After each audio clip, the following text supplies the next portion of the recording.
towering silhouette of the abandoned house. It stood like a ghostly sentinel, its dark windows peering down at us with an air of mystery and menace. The rumors had been circulating for years. Tales of hauntings, strange apparitions, and unexplained disappearances. Tonight, we were determined to find out the truth.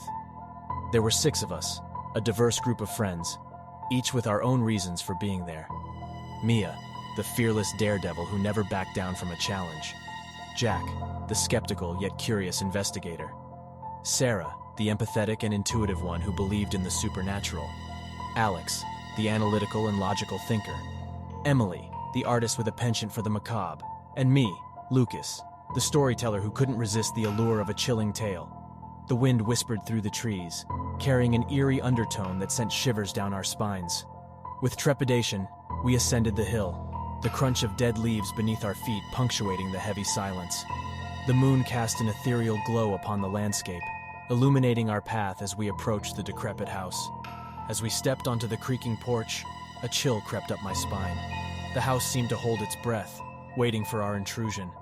With a collective breath, we pushed open the rusted front door, revealing a cavernous darkness within. The air smelled musty, and the silence was suffocating. We ventured cautiously into the house, our flashlights casting eerie shadows upon the peeling wallpaper. The floorboards groaned beneath our weight, their protests merging with the distant wail of the wind. Strange whispers seemed to echo through the halls, taunting us with their incomprehensible words. In a corner of my eye, I caught a flicker of movement, a fleeting shadow darting from one room to another. My heart skipped a beat, and I glanced at the others, seeing mirrored unease in their eyes. We pressed on, following the spectral trail, our footsteps echoing in the hollow emptiness. Each room we explored bore the scars of time, decaying furniture and broken windows testifying to the house's abandonment. But there were signs of life too, traces of a ghostly presence. Handprints smeared in dust, a forgotten journal filled with cryptic writings, photographs frozen in time, and a child's doll with empty eyes that seemed to follow our every move. The atmosphere grew increasingly oppressive as we delved deeper into the house.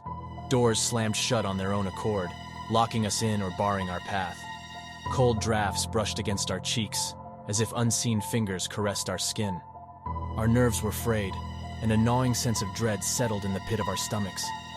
Suddenly, a blood-curdling scream reverberated through the house, piercing the darkness and freezing us in our tracks. We exchanged panicked glances, our faces pale in the dim light.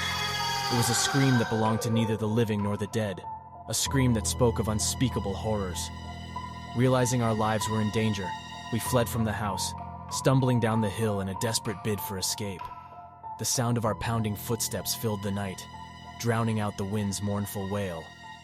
When we reached the bottom, we turned to gaze back at the house, expecting to see a ghostly specter pursuing us. But the house stood silent and still, a mere silhouette against the moonlit sky. There was no sign of the entity that had haunted it, no trace of our tormentor. Yet the question lingered. Had we truly escaped its clutches? The night air carried a whisper, a haunting promise that chilled our bones. We had disturbed something ancient, something restless, and it wouldn't rest until it had claimed its final victim. As we parted ways that night, promising to meet again and make sense of the horrors we had witnessed, we couldn't shake the feeling that our lives had been forever altered. The darkness had touched us, and its mark would forever linger. Months have passed since that fateful night, and the mystery of the haunted house still haunts my dreams. Each night, as I lie in bed, I hear the faint sound of laughter and whispers in the wind. I see the flicker of shadows at the edge of my vision, taunting me, reminding me of the unfinished business we left behind. I fear for my friends, scattered now across the city, haunted by their own memories of that night. What happened to them? Are they still alive? Or have they become part of the house's gruesome legacy? The abandoned house on the hill remains, its dark secrets hidden within its decaying walls. And I, Lucas, the storyteller, am left with the burden of unraveling its mysteries, determined to find the answers and confront the entity that lurks within. But I know, deep in my bones, that the horrors we faced that night are not done with us yet, and the sinister presence of the abandoned house on the hill will forever cast its shadow upon our lives.